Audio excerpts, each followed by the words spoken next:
Empat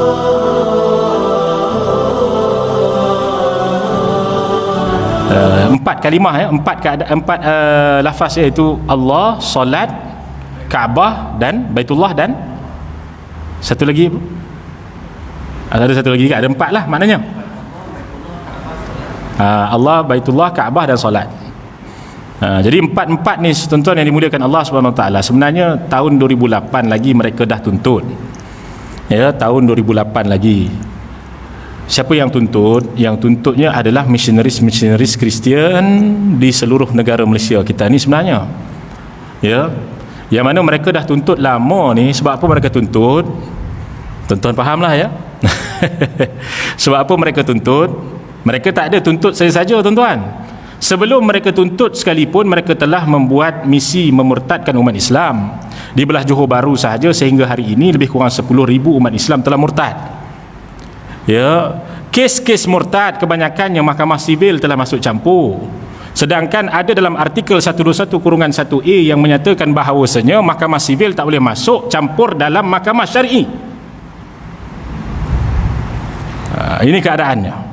Maka tuan-tuan yang dimuliakan Allah Subhanahu Wa Taala, kes mereka ini sebenarnya ingin menggunakan kalimah Allah Subhanahu Wa Taala sebab untuk memudahkan mereka ini menyampaikan dakwah mereka terhadap umat Islam. Kemungkinan 10 tahun lagi tuan-tuan yang dimuliakan Allah akan berlakunya, kita kata, tersebarnya buku-buku cerita, tersebarnya majalah-majalah, tersebarnya flyers-flyers, tersebarnya poster-poster, yang mana kemungkinan umat Islam juga pada masa akan datang, 10 tahun akan datang, generasi anak-anak Islam mungkin akan terkeliru. Mungkin mereka ingat ini adalah kitab sirah, mungkin mereka ingat ini adalah buku cerita kanak-kanak, tapi dalamnya penuh dengan dakwah misionaris Kristian. Dan mungkin juga mereka akan letakkan rumah Allah, dia letak di situ depan-depan, dia tulis dalam kalimah bahasa Arab Allah. Kemungkinan orang akan ingat, oh solat di sana pun boleh jugalah kalau macam tu. Sehingga kemungkinan nanti akan berlaku satu gejala, satu fahaman yang kita takutkan, iaitulah fahaman pluralisme agama. Kemungkinan dia akan kata Kristian, Islam ini sama sahaja sebab Tuhannya Allah. Khilafnya apa? Khilafnya ni kata ada anak, ni kata tak ada anak, selesai. Khilaf macam khilaf fiqh jadinya. Kerana mereka seolah-olah memahami, oh ni pun Tuhannya Allah, apa salahnya? Ini pun Tuhannya Allah. Itu yang mereka nakkan sekarang ni. Kemungkinan mereka tak, target mereka ini bukanlah mereka nak masukkan orang-orang Islam ni, murtadkan orang Islam ni supaya masuk Kristian, tidak. Kemungkinan yang mereka inginkan adalah supaya mereka ini menjadikan semua agama itu sama. Dan perkara ini sebenarnya telah berlaku semenjak daripada tahun 2013 lagi, untuk menjadikan masyarakat Malaysia ini orang yang berfahaman dengan fahaman pluralisme agama, menyamakan semua agama adalah sama, tak ada agama yang benar langsung, semua agama benar, itu maknanya.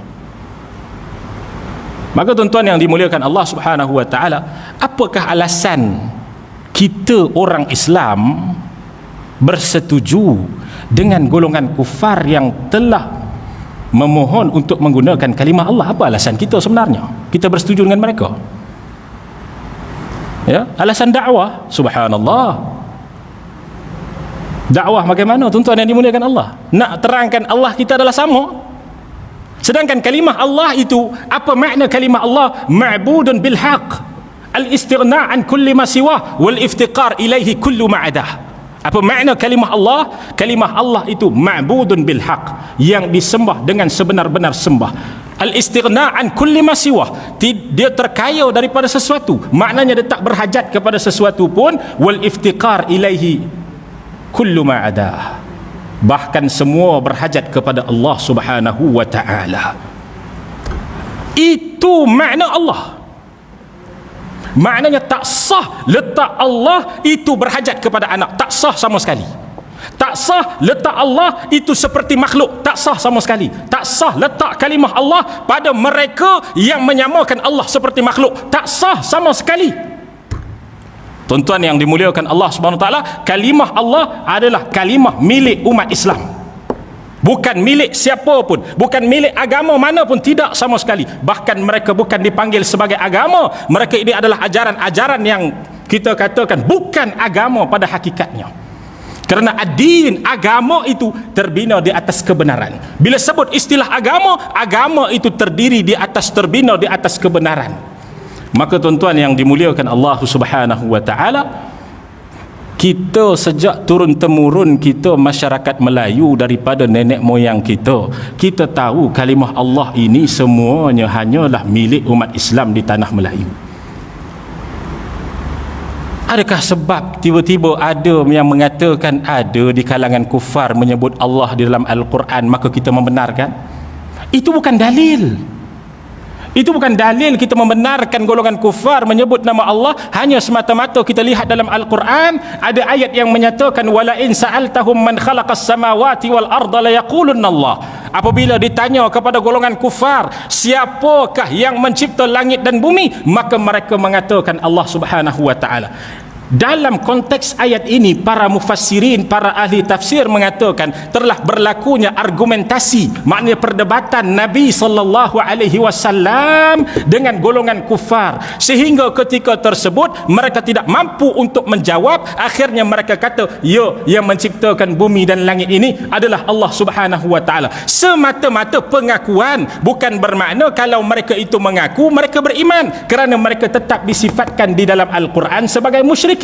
Bila mereka disifatkan sebagai musyrikin, terbatal juga panggilan Allah di sisi mereka. Kerana apa? Allah itu yang disembah dengan sebenar-benar sembah, terkaya daripada yang lain, tak berhajat kepada yang lain, semua berhajat kepada Dia, tidak bersifat dengan sifat-sifat kekurangan dan bersifat dengan sifat-sifat kesempurnaan. Itulah Allah Subhanahu Wa Taala, alif lam lam ha tersebut.